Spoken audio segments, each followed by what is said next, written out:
نحمده ونصلي ونسلم على رسوله الكريم اما بعد فاعوذ بالله من الشیطان الرجیم بسم اللہ الرحمن الرحیم۔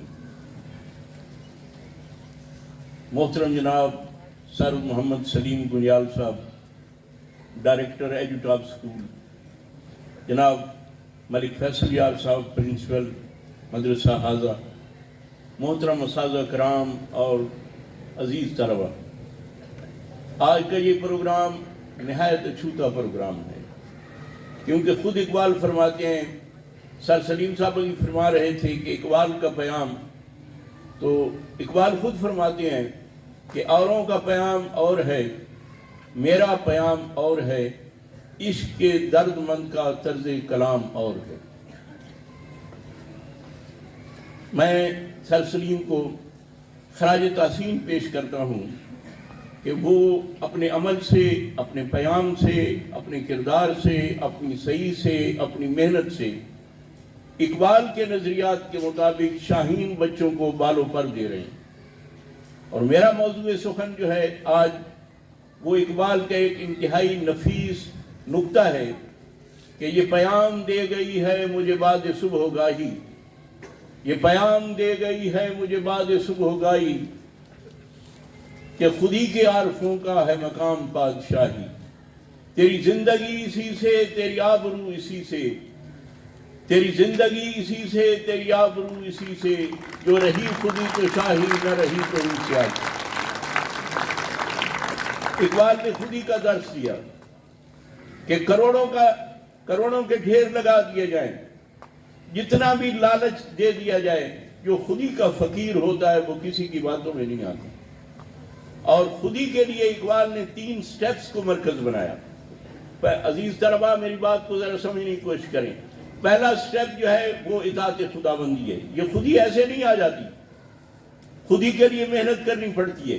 پہلی بات ہے اطاعت خداوندی، کہ اللہ تعالیٰ کے فرائض کو پورا کیا جائے، اور وہ فرائض جو ہیں وہ صرف یہ نہیں کہ نماز، روزہ، حج، زکوٰۃ، بلکہ تمام انسانوں کے حقوق بھی پورے کیے جائیں۔ حضور علیہ السلام نے فرمایا من لم یرحم صغیرنا ولم یوقر کبیرنا فلیس منی، کہ جو چھوٹوں پر کو پیار نہیں کرتا، بڑوں کا احترام نہیں کرتا، وہ مجھ سے، ہم سے نہیں۔ من غشا فلیس منا، جو ملاوٹ کرتا ہے وہ ہم میں سے نہیں۔ جب یہ سٹیپ پورا ہو جاتا ہے تو پھر اگلا سٹیپ شروع ہوتا ہے ضبط نفس کا۔ ضبط نفس یہ ہے کہ انسان صبر کرے، اپنے نفس کے خلاف کرے، صبر کرے، اور صبر کس طرح کرے؟ صبر حسین کی طرح کرے، کہ سارا کنبل اٹھا کر حسین علی اصغر کو فوجی اشقیاء کے سامنے لے گئے، پھر بھی انہوں نے تیر مارا، یہاں سے گڑا اور سر سے باہر نکل گیا، خون کا فوارہ ابلا۔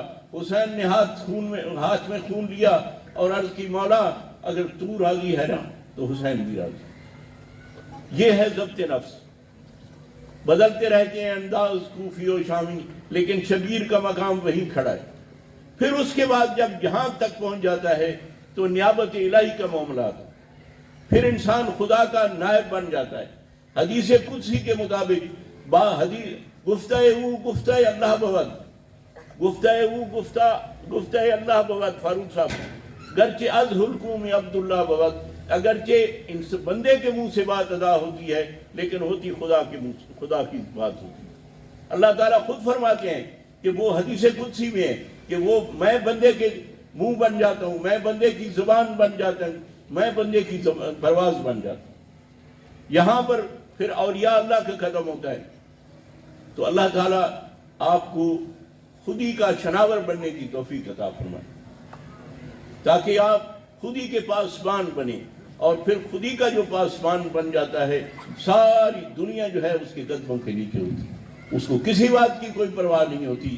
تو آخر میں یہی کہوں گا کہ خودی کے شناور بنے، اور وہ ایسے مسلمان بنے جیسے سر سلیم صاحب فرما رہے تھے کہ دریاؤں کے دل جس سے دہل جائیں وہ طوفان، اور رحماء بینہم کی عملی تفسیر بنے۔ اللہ تعالیٰ آپ کو آپ کے علم و عمل میں ترقی عطا فرمائے۔